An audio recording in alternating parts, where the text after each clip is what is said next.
Bonsoir Bruno Retailleau. Bonsoir Anne-Claire Coudray. Alors vous êtes ministre de l'Intérieur, mais depuis quelques minutes, vous êtes aussi le nouveau président du parti Les Républicains. Les 120 000 adhérents se sont exprimés ce week-end et ils vous ont largement désigné avec un taux de 74% face à Laurent Wauquiez.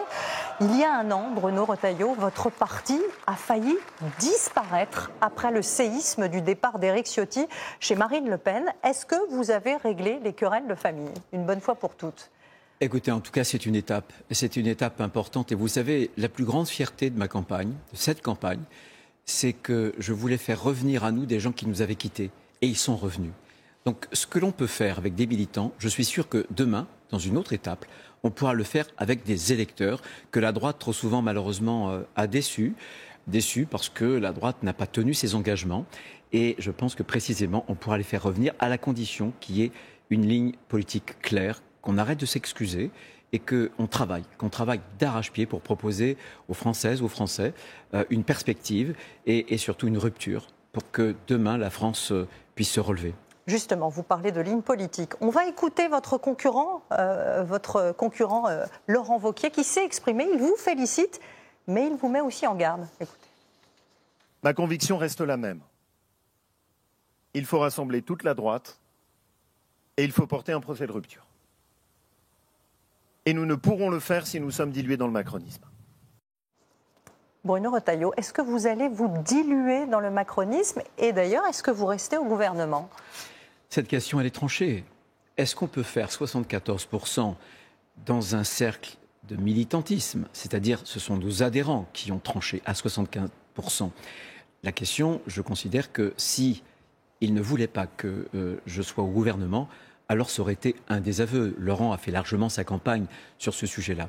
Vous savez, un mot, si nous sommes au gouvernement aujourd'hui, c'était simplement pour éviter le pire. Parce que si on avait dit non, collégialement d'ailleurs, notre famille politique au président de la République, il n'aurait pas eu d'autre choix que de donner les clés du gouvernement de la France à la gauche mélenchonisée. Et le pire, c'est une France au bord du chaos que nous aurions trouvé il y a quelques mois. Donc oui, on n'a pas les mains libres, puisqu'on n'a pas de majorité au Parlement. Mais moi, je me bats, j'essaie d'être utile. J'ai pris un certain nombre d'orientations que la droite aurait rêvé prendre il y a bien longtemps. On a pris désormais des circulaires pour rendre plus difficile la régularisation, la naturalisation. J'assume le terme d'assimilation pour ceux qui veulent entrer dans la communauté nationale, etc. Et on a déjà des résultats. Alors vous allez rester au gouvernement, mais est-ce que cette victoire fait de vous le candidat naturel de votre parti pour 2027 ? J'ai cessé de répondre pendant toute la campagne qu'on ne pouvait pas se projeter sur les présidentielles aujourd'hui. Pourquoi ? D'abord parce qu'il y a les municipales. Et moi, demain, je veux qu'on puisse faire se lever en France une vague bleue. J'ai senti qu'on avait fait se lever déjà une sorte de fierté. Beaucoup de nos électeurs qui nous avaient quittés ont retrouvé cette fierté d'être de droite.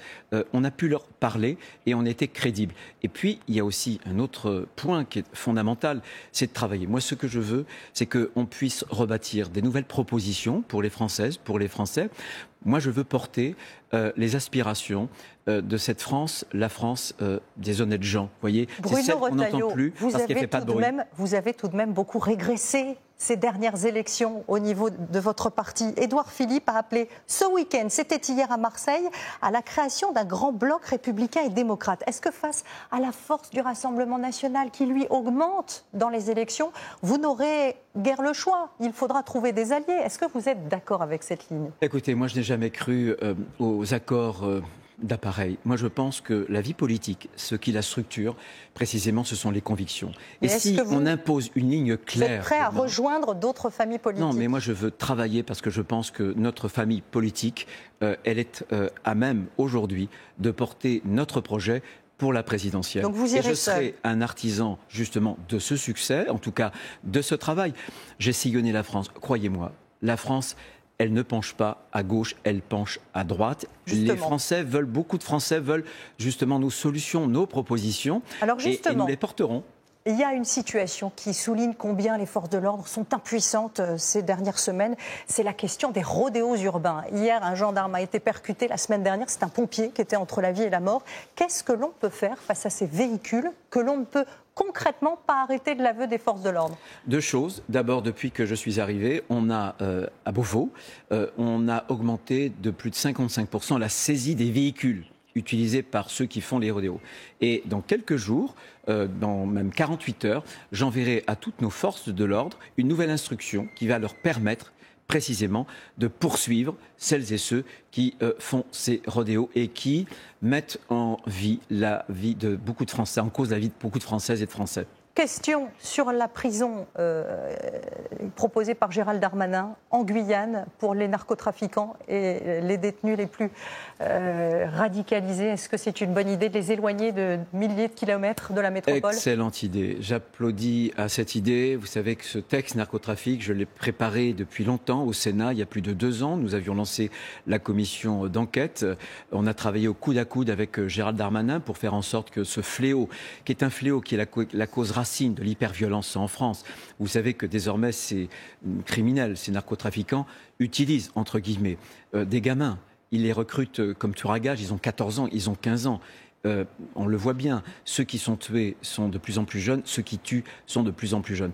Je vais vous dire, il faut être implacable parce que c'est désormais une menace existentielle sur la nation, comme le terrorisme. Voilà, c'est la raison pour laquelle on a emprunté beaucoup d'idées qui ont réussi pour le terrorisme, mais on va les traiter comme on a traité les terroristes en France. Et on les poursuivra jusqu'où ils pourront se réfugier.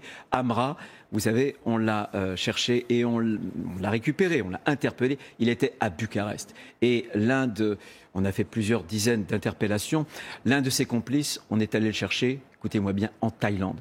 Donc ça mettra à chaque fois le temps que ça mettra, mais à chaque fois, on les aura. On les poursuivra et ils doivent savoir que malgré leurs méfaits, eh bien, le force restera la loi. On les retrouvera où qu'ils soient dans le monde, pas seulement en France. Merci beaucoup Bruno Retailleau de nous avoir réservé votre première intervention après votre élection à la tête du parti Les Républicains. Merci beaucoup.